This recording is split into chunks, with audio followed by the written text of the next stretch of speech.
Now, the illegal boat arrivals are the least of our concerns when it comes to Labor's immigration policies. Do you remember late last year when we were all so perplexed that so soon after the October 7 terror attacks, Penny Wong started handing out visas to Palestinians to come to Australia from Gaza? At the time, the ABC reported that 860 Palestinians would be granted visas. And on this program, we questioned how security checks could be done so quickly when ASIO has previously said these can take months. Well, the Albanese government has quietly nearly tripled the number of Palestinians they're bringing into Australia.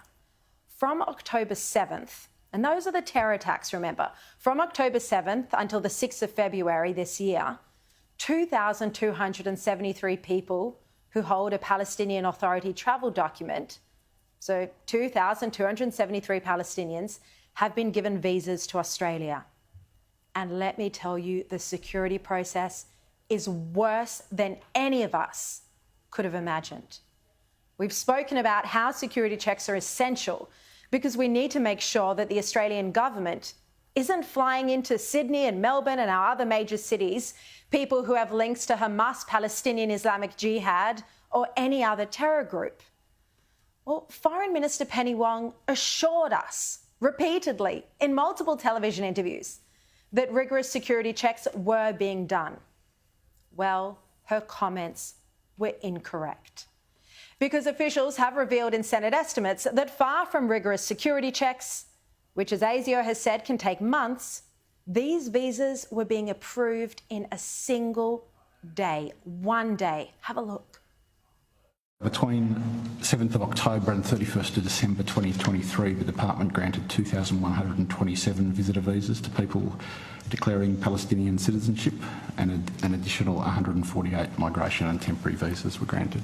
What's the average processing time for a visa like this?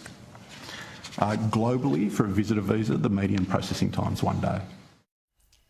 1 day. And that was, by the way, Shadow Home Affairs Minister James Patterson doing that questioning. He did a sensational job.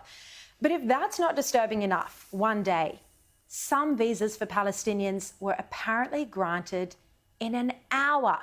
Have a look again. But there was also a media report by the ABC on the 9th of December entitled "Australians Turn to WhatsApp Group for Help to Get Family Members Out of Gaza," in which some individuals claimed their visitor visa for relatives were approved within 1 hour. It is possible. Sure, but how could you possibly do all the necessary security and other checks in just an hour from an applicant? I mean, that's lightning speed approval. When we apply that vast range of information to consideration of visitor visas, so if you look globally, a very large number of our visitor visas would be done inside an hour.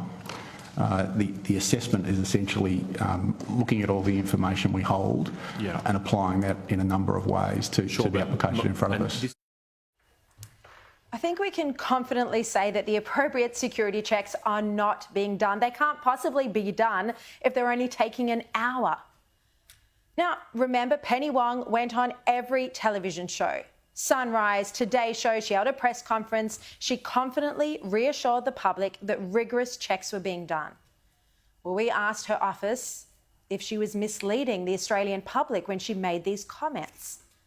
Here's what her office told us just this afternoon. This is best directed to the Department of Home Affairs. What a joke. What a joke. This is our Foreign Minister. The idea that all Palestinians are innocent is obviously naive. Of course, there are many innocent Palestinian citizens who are unwitting victims of Hamas, families who hate the terror group and who would be desperate to escape. But there are also many Palestinians who do agree with Hamas, who have been indoctrinated to hate Jews and Westerners, and many citizens took part in the Hamas invasion of Israel on October 7, and many Palestinians celebrated those terror attacks. There were Palestinian citizens looting Israeli homes and even taking hostages. Now, we have no idea whether some of the Palestinians that our government has granted precious visas to are actually Hamas terrorists themselves, desperate to flee because of the pressure from the IDF, because Israel is winning. Australian Jewish Association's David Adler points out that some surveys have shown there's up to 75% support for Hamas among Palestinians. And he says it's inconceivable that appropriate security screening has been undertaken.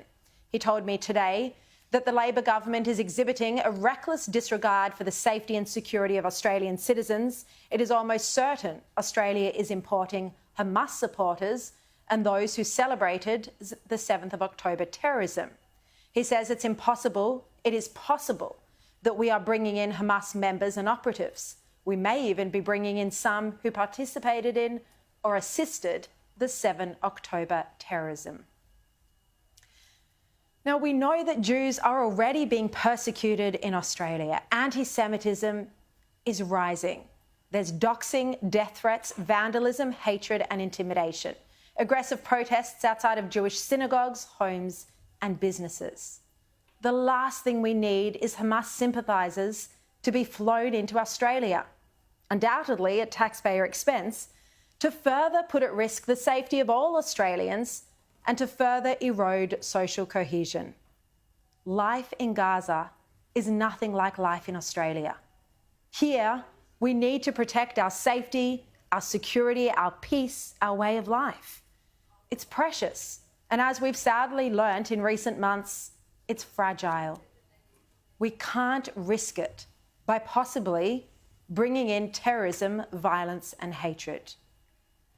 You'd think if you were granting visas to 2,273 people from a war zone like Gaza, you'd take extra care to ensure that terrorist sympathisers or even Hamas operatives weren't being brought into our peaceful cities.